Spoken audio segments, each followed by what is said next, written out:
Morning everyone, কেমন আছো তোমরা সবাই? আশা করছি তোমরা সবাই ভালো আছো, সুস্থ আছো, আর আমিও ভালো আছি। আজকে হচ্ছে 22শে আগস্ট, বৃহস্পতিবার। আমার কাজ পুজো সব কমপ্লিট হয়ে গেল, আর জলখাবারও খেয়ে নিলাম। আর জলখাবারে ছিল কুদরি আলু ভাজা আর পরোটা, আর কালকে মিষ্টি এনেছিলাম, সেই মিষ্টি। তো আজকে জলখাবারটা শেয়ার করতে পারলাম না, কারণ খুবই তাড়া লেগেছিলো, মানে এত লেট হয়ে গেছিলো না আজকে আমার কাজ করতে। আর দেরি করে উঠেছিলাম, 6:30টার পরেই উঠেছিলাম আমি। তো মেয়েরা স্কুলে যায়নি, তার জন্য একটু আজকে ভালো থাক, আজকে আর কোনো কাজ নেই, মেয়েরা স্কুলে যাবে না, তো আজকে তার জলদি উঠে করবোটা কি। তো দেরি করে উঠলে আমার এমনিতে কাজে দেরি হয়ে যায়। তারপর অনেকগুলো কাপড় কাচা ছিল, সেই কারণে।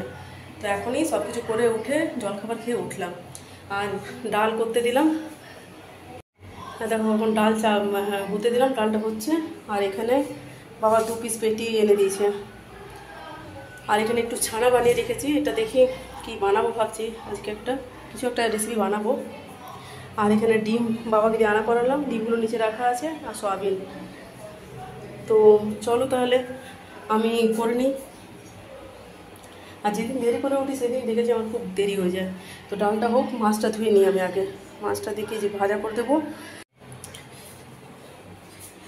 ডাল হয়ে গেল, ভাতটা হচ্ছে এখন। আর ছানাটা আমি ভালো করে জল ছেঁকে নিয়ে করে রাখলাম, তুলে রাখলাম ভালো করে, মানে পুরো জলটা ছেঁকে নিয়ে আর ছানাটা রাখলাম আমি। এটা ছানাটা লাগবে, কারণ আমি সোয়াবিনের কোপ্তাকারি বানাবো, তার জন্যই। আর ভাতটা হোক, আমি একটু আলু কেটে নিই। আর মশলা বাটা লাগবে। মশলা বলতে গেলে আদা, কাঁচা লঙ্কা আর টমাটার, হ্যাঁ বাস এই 3টেই। চলো আমি এগুলো করে নিই, তারপর দেখাচ্ছি তোমাদেরকে সোয়াবিনের কোপ্তাকারি বানানো। ভাত ডাল হয়ে গেল, আর সোয়াবিনগুলো আমি এখন সেদ্ধ করতে দিলাম। বেশিক্ষণ সেদ্ধ করবো না, এটা 2 মিনিট খালি সেদ্ধ করবো।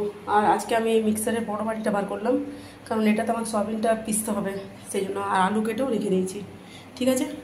আর হ্যাঁ, খালি এখন মশলা বাটার একটু করতে বাকি আছে, ওটা করতে হবে আমাকে, মশলাটা। আর আমাকে একটু কর্নফ্লাওয়ারও আনতে যেতে হবে দোকানে। চলো, ছানাটা তো আগেই করে নিয়েছি, জল ধরিয়ে রেখে দিয়েছি। সোয়াবিনটা 2 মিনিট হোক। আর মাছটা এখনও ভাজা হয়নি, ওটা নুন হলুদ দিয়ে মাখিয়ে রাখবো, মাছটা ভাজবো। এটাতে হয়ে যাবে মজা, পিস বড়ো আছে, এটা সব সোয়াবিনগুলো একবারে হয়ে যাবে তাহলে। সোয়াবিনগুলো আমার সেদ্ধ হয়ে গেল। আমি সোয়াবিনের জলগুলো ভালো করে নিংড়ে তারপর এটাতে দিলাম। তারপর এটাতে দিয়েছি একটু জিরে গুঁড়ো, কাশ্মীরি রেড চিলি, সামান্য নুন, আর একটু চিনি, আর 4টা কাঁচা লঙ্কা দিয়ে দেবো। এবার ওটা আমি পিসবো কিনে, ঠিক আছে। চলো আমি সোয়াবিনটা পিসে নিই। সোয়াবিনটা পেশা হয়ে গেল আমার, পিসে নিয়ে দেখো আমি ঢেলে রাখলাম। এবার আমি এটাতে ছানাটা দিয়ে ভালো করে মিক্স করব। মিক্স করার পর তারপর আমি কর্নফ্লাওয়ার দেবো 2-3 চামচ, ঠিক আছে। চলো আমি করে নিই, তারপরে আমি আবার তোমাদেরকে দেখাচ্ছি। এটাতে সোয়াবিনগুলো তো প্রথমে পিসে নিলাম, পিসার পর ছানাটা ঢাল দিলাম, ছানাটা দিয়ে ভালো করে করে নিয়ে মিলিয়ে, তারপর কর্নফ্লাওয়ার দিলাম 2-3 চামচ। তারপর আমি এগুলো গোল গোল লাড্ডুর মতন বানালাম, ঠিক আছে। মানে কোপ্তার আকার দিলাম এগুলোকে। তো দেখে না তোমরা এই কটাই হয়েছে। এবার আমি কড়াই গরম হতে দিয়ে দিয়েছি। এবার আমি সরষের তেল দেবো, আর তারপরে আমি আবার এটা ভেজে তুলবো, ঠিক আছে। তারপরে এটা কারি হবে। আর মাছটা এখন কড়াইটা ভালো করে গরম করে নিলাম, এবার সরষের তেল দেবো। এগুলো আমি ভেজে উঠাই, এগুলো আমি ভেজে নিই একটু। তো বড়াগুলো আমি এখন ভাজছি, মানে সোয়াবিনের এগুলো বড়াগুলো, ঠিক আছে, যেগুলো আমি পুরো করলাম, সেইগুলোই কারির জন্য বানাবো, যেগুলো কোপ্তা করে। তো চলো ভেজে নিই।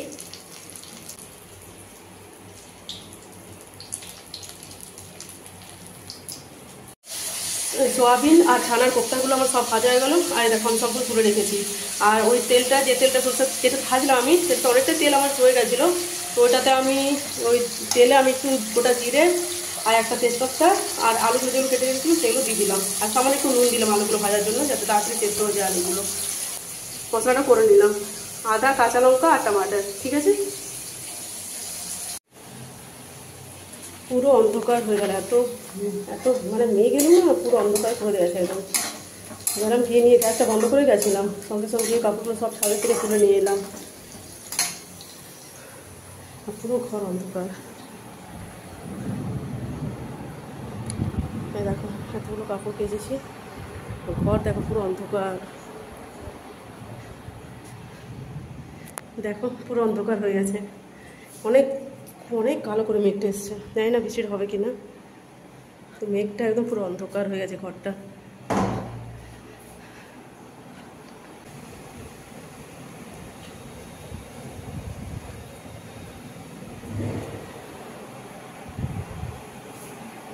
চলো আলুগুলো লাল লাল করে ভেজে তুলতে হবে, তারপর মশলাটা দিতে হবে।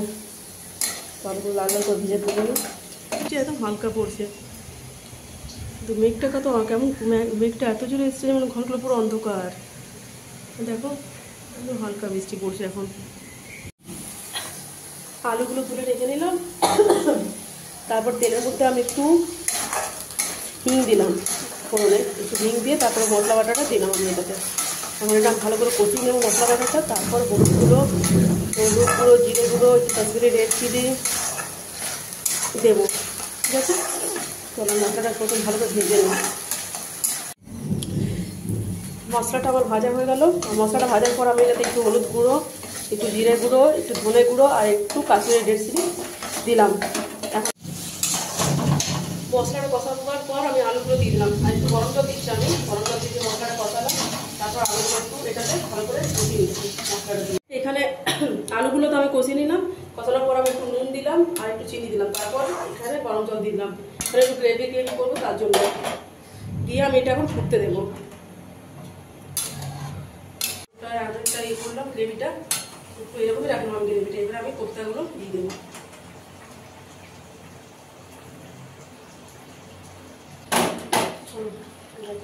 হালকা হালকা করবো, বেশি করবো না, কারণ ধুয়ে নিতে হবে। হালকা হালকা নিয়ে নেবো, হালকা সবজিটা করে নিয়ে নেবো।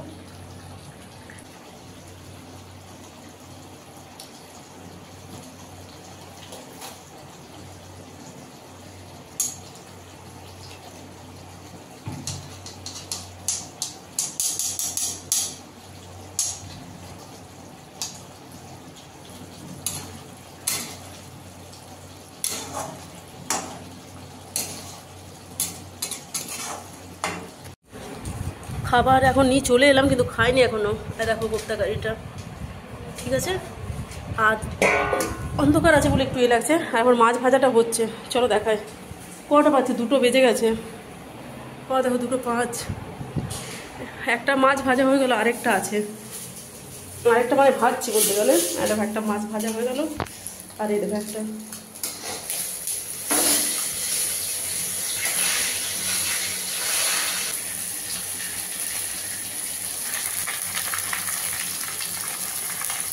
এই মাছটা ভাজা হয়ে যায়, তারপরে খেতে বলবো, ঠিক আছে।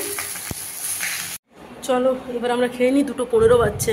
আর এই দেখো মাছ ভাজা হয়ে গেল, ওটা সয়াবিনের কোপ্তা কারিটা, ডাল ভাত আছে ওটাতে। চলো খেয়ে নিই, তারপরে আবার দেখা করছি তোমার সাথে। এখন হচ্ছে 3:10, আর খাওয়া দাওয়া হয়ে গেল। আর বাসনও ধুয়ে রেখে দিয়েছি, বাসন ধোয়া খাওয়া সব হয়ে গেছে। গ্যাসটা মুছে দিলাম, গ্যাস মোছা গেলো, সব কিছু করে নিলাম। এবার একটু রেস্ট নেব। আর বৃষ্টি তো হলো না, হালকাই বৃষ্টি হলো, কিন্তু মেঘ করে আছে এখনো। আর মায়ের জন্য সাজিয়ে রেখেছি টিফিনে। বাবা যখন নিতে আসবে, এদেরকে টিউশন আছে এদের 6টার সময়, তখন দেবো, তখন বাবাকে দিয়ে দেবো বাবার হাতে।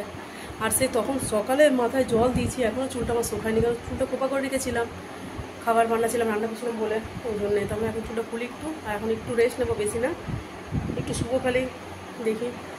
আর ওর পাওয়ারটা বেড়েছে, ও চশমাটা শনিবার দিন দেবে।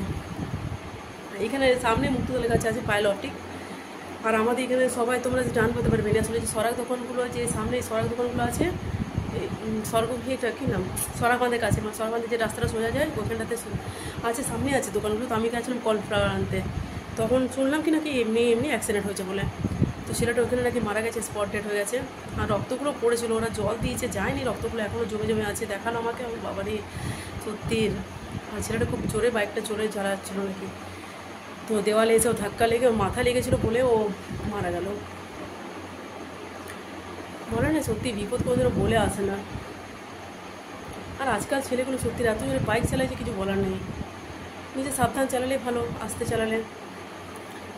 তো চলো এখন আমি ঘরে লাইটটা জ্বালালাম, কারণ ঘরটা পুরো অন্ধকার হয়ে যাচ্ছে। চুলটা ভেজা আছে একটু, একটু না, অনেকটাই ভেজা আছে চুলটা। তো চলো তাহলে, আজকে ফুল দিয়ে পুজো করেছি, খুব সুন্দর লাগছে। তারা দেখা তোমাদেরকে সন্ধ্যাবাতি দেওয়া হয়ে গেল আমার, আর মেয়েরাও টিউশনে চলে গেল, ঠিক আছে। তো চলো আমি চা বানালাম, চাটা দেখাই তোমাদেরকে। চাটা বানালাম, চাটা খেয়ে নিই। আর চায়ের সাথে এখন বিস্কুট নিই নি, আমি এখন নেবো বিস্কুট। দাঁড়াও। তো এখন হচ্ছে 6:10, তো চলো আমি চাটা খেয়ে নিই। চা আর বিস্কিট নিলাম এখন, তারপরে রুটি করবো। আসবো থেকে তখন আমাকে টিফিনটা দিতে হবে, কারণ মায়ের যেটা সয়াবিনের কোপ্তা কারিটা যেটা বানিয়েছি ওইটা মাকে দিতে আমি টিফিনে ভরে রেখে দিয়েছি, কিন্তু আমি ভুলে গেলাম এখন যাওয়ার সময় দিয়ে দেবো করে, আমার মনে ছিল না। পুরো লাইটের এটা আসছে, দেখো প্রচণ্ড অসুবিধা আছে। এইরকমভাবে এটা ঠিক আছে, হ্যাঁ। তো সেই জন্য আমি এখন যখন বাবা ছাড়তে আসবে তখন দিয়ে দেবো। চলো তাহলে চাটা আমার ঠান্ডা হচ্ছে, আমি চাটা খেয়ে নিই, তারপরে কথা বলছি। কালকে তো মেয়েকে ডাক্তারের কাছে নিয়ে গেছিলাম, তো কালকে বিকেলে বাবাকে প্রেসক্রিপশনটা দিলাম না, কেন সন্ধ্যা হয়ে গেল, তো আমি থাক তাহলে সকালে দেবো। তো বাবা সকালে নিল, প্রেসক্রিপশন এনে দিল। তো একটা চোখের ড্রপ দিয়েছে, এটা 3 বার লাগাতে বলেছে, আর ট্যাবলেট দিয়েছে, কারণ মাথাটা ব্যথা করে মাঝে মাঝে, আর এমনি তোর মাইগ্রেন আছে। তো মাইগ্রেনে যখন ব্যথা হয় তখন অসহ্য একদম ব্যথা সহ্য করতে পারে না। তো এখন বলেছে যদি বেশি মানে এমনিতে এটা খেতে বলেছে ওকে, এটা চোখের জন্য মনে হচ্ছে এটা, আর এটা দিয়েছে মাইগ্রেনের। তো ওকে বলেছে যদি বেশি ব্যথা হয় তাহলে বলেছে খেতে এটা, মানে খুবই মানে এমনি তো ব্যথা তো প্রচণ্ড হয়, সহ্য করতে তো পারে না, সেই জন্য ডাক্তার বলেছে তাহলে একটা খেয়ে নিবি করে, মানে ওকে বলেছে একটা খেতে এটা। আর তারপর আমি এমনি পায়েল অপটিকে দেখাই, আর ডাক্তার বাঁকুড়া থেকে আসে রবিবার, বুধবার আর শনিবার মনে হচ্ছে, না তো শুক্রবার কোনো একটা বারে বসে। তো এই রবিবার তো ডাক্তারবাবুকে ফোন করেছিলাম, আমার দোকানে ফোন করেছিল, না এই রবিবার বসবে না, কারণ মনসা পুজো ছিল বলে। হ্যাঁ 7 তারিখে মনসা পুজো ছিল, তারপরের দিনও তো বললো ডাক্তার আসবে না, তো এই জন্য বলো বুধবারে আসতে। তো বুধবারে দেখে নিয়ে এলাম। এবারে ওর ছোটো বড়ো মেয়েটার ক্লাস 4 থেকে চশমা লেগে গেছে চোখে, আর ছোটোটারও আছে, ওর ক্লাস 5 থেকে। তো দেখি একদিন ওকে আবার দেখে নিয়ে আসতে হবে। হ্যাঁ দেখো রুটি হয়ে গেল করা, আর দেখি এখন কি খাবে ওরা, সেটা হচ্ছে কথা। 15 মিনিট বাকি আছে, তো ওরা টিউশন থেকে এসে গেছিলো কটা 7:20 এসে গেছিলো ওরা। তো বললাম ওদেরকে বল কিছু এনে দেবো কিনা, কিছু বানিয়ে দেবো, তো ওরা কিছু বললো না, খাবো না করে। তো ওরা আজকে 2 রুটি খেলো, আর আমি ডিম ভাজা আর রুটি খেয়ে নিলাম। আমাদের তো খাওয়া দাওয়া কমপ্লিট হয়ে গেল। এবারে শুবো, কেন কালকে আজকে তো ওরা স্কুল যায়নি, কালকে ছোটো মেয়েটা স্কুলে যাবে, তো আবার শুয়ে যাবো এখন একটু পরে। তো আজকের ভিডিওটা যদি তোমাদের ভালো লেগে থাকে তো প্লিজ লাইক, কমেন্ট, শেয়ার, আর চ্যানেলটা প্লিজ তোমরা সাবস্ক্রাইব করে নেবে। ঠিক আছে, তো আজকের মতো রাখছি, টাটা, বাই বাই।